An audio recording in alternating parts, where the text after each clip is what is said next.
அரவிந்தா, நீயாவது மித்ராவை சாப்பிடறதுக்கு வர சொல்லலாம்ல. டெண்டர் கைவிட்டு போயிடுச்சுல அத்தை, அதனாலதான் கொஞ்சம் அப்செட்டா இருக்கான். நிறைய தடவை கூப்பிட்டு பார்த்தோம், வரல. இன்னைக்கு நாள் முழுக்க அவன் அப்படிதான் இருப்பான். அப்பாடா, ஹோம்வொர்க் முடிஞ்சிடுச்சு. இப்ப ஃபுல்லா சாப்பிடணும்.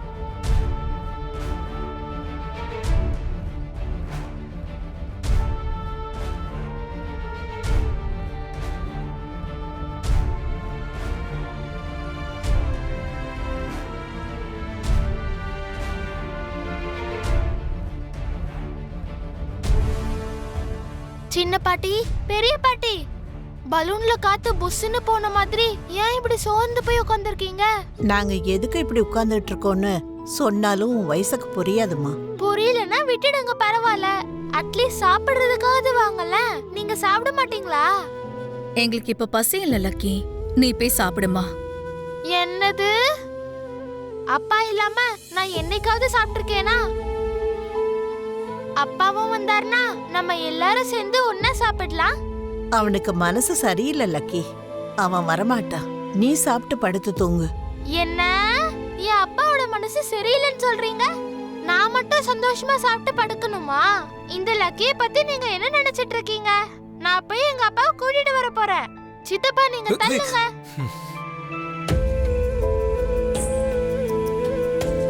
ஏய் வாயாடி, உங்க அப்பா நான் போய் கூப்பிட்டே வரல, நீ கூப்பிட்டோன்னே வந்துருவாரா?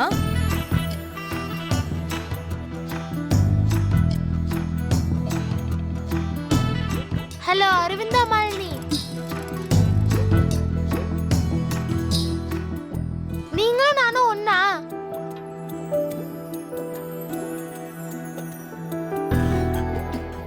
நீங்க மித்ரா நந்தனோட அம்மா, ஆனா நான் அவரோட பொண்ணு.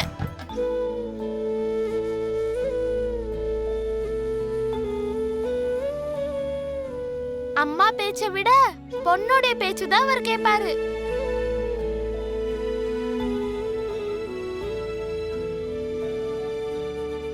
ஹேய் வா சுட்டி குழந்தை, உன்னோட ஹைட் கரெக்டா 4 அடி தான். ஆனா 4 நிமிஷத்துல நானும் ஒரு டயலாக் எப்படி பேசுறேன்? அவ்வளோ எனர்ஜி எங்க இருந்து வருது உனக்கு? சுட்டி குழந்தைன்னு நீங்க தானே சித்தப்பா சொன்னீங்க. சுட்டி குழந்தைன்னு பேர் இருந்தா எவ்வளவு ஃபாஸ்டா இருக்கணும்? இவளுக்கு வயசு கம்மியான வாய் மட்டும் அதிகம். உங்களுக்கு பேச்சும் அதிகம், மேக்கப்பும் அதிகம்.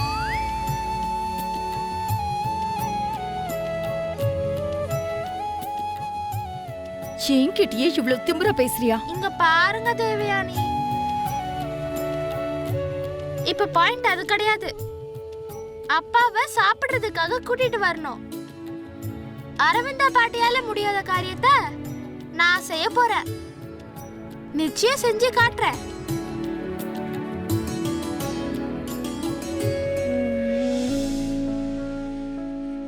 அடேங்கப்பா, எங்க அப்பா கோவத்துல கூட சினிமா ஹீரோ மாதிரி சூப்பரா இருக்காரு.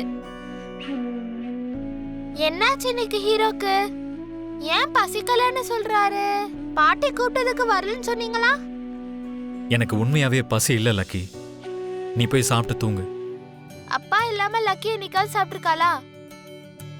அப்பா வந்து கதை சொல்லாம லக்கி என்னைக்காவது தூங்கி இருக்காளா? இன்னைக்கு அதெல்லாம் முடியாது லக்கி, நீ போ. எனக்கு இருக்கிறதே சின்ன வயிறு, அடிக்கடி பசி எடுத்துக்கிட்டே இருக்கும். சூடா சாப்பாடு இருக்கு, அதுல பருப்பு ஊத்தி பிசைஞ்சி அதுல கொஞ்சம் மாங்காய் ஊறுகாவை தொட்டு சாப்பிட்டோன்னு வைங்க, அடேங்கப்பா, சொல்லும் போதே வாயில எச்சி ஊறுது. ஆனா அத சாப்பிட எனக்கு அதிர்ஷ்டம் தான் இல்ல.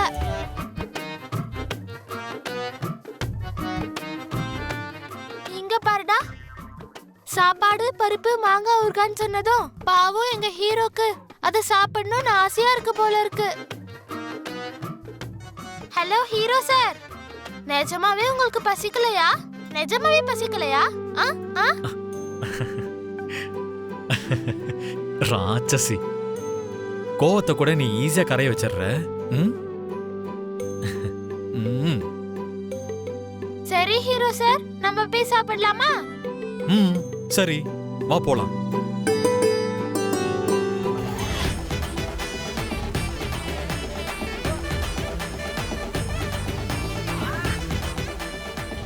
என்ன எல்லாரும் ஏன் இவ்வளோ அதிர்ச்சியா பாக்குறீங்க?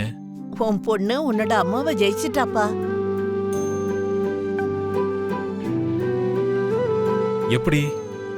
உன்னை உங்க அம்மா சாப்பிட கூப்பிட்டப்ப நீ வரமாட்டேன்னு சொல்லிட்ட. ஆனா உன் பொண்ணு மட்டும் உனக்கு ஐஸ் வச்சு உன்னை கூட்டிட்டு வந்திருக்கா. அதான் லக்கிக்குள்ள இருக்கிற மேஜிக்.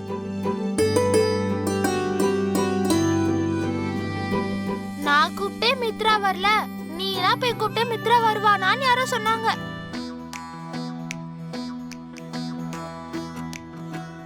இப்ப உங்களுக்கு தெரிஞ்சுதா இந்த லக்கி டேலண்ட் என்னன்னு? நல்லாவே தெரிஞ்சிருச்சு. உன்னோட அப்பா என் பேச்சை விட உன் பேச்சதான் இப்ப கேக்குறான். அதுக்குன்னு இப்படி குத்தி காட்டணும்னு அவசியம் இல்ல.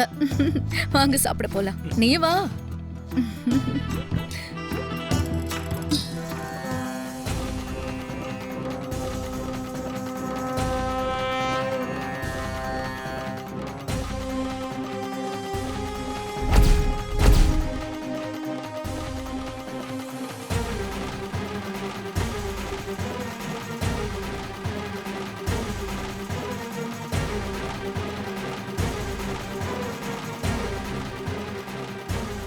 உன்னோட மனசுல சில கேள்விகளை சுமந்துட்டு வந்திருக்க போல இருக்கு.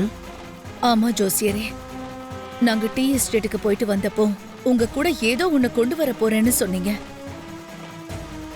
நீங்க அன்னைக்கு சொன்ன மாதிரியே நாங்க குழந்தைய எடுத்துக்கிட்டு அங்கிருந்து வந்துட்டோம்.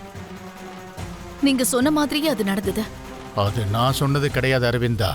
அந்த ஆண்டவன் ஏன் வாயால சொல்ல வச்சிருக்கான். அப்பத்துல இருந்து இப்ப வரைக்கும் மித்ரா முகத்துல நான் சந்தோஷத்தை தான் பார்த்தேன். அவன் எந்த பிரச்சனையும் இல்லாம இருந்தான். எல்லாத்துலயும் அவன் ஜெயிச்சுட்டு இருந்தா. ஒரு தாயா அவனை பார்த்து நான் ரொம்பவே பெருமைப்பட்டேன். ஆனா இப்போ திரும்பவும் மித்ராக்குள்ள ஒரு பெரிய மாற்றம் ஏற்பட்டிருக்கு. அவனுக்குள்ள நான் கோவத்தை பாக்குறேன்.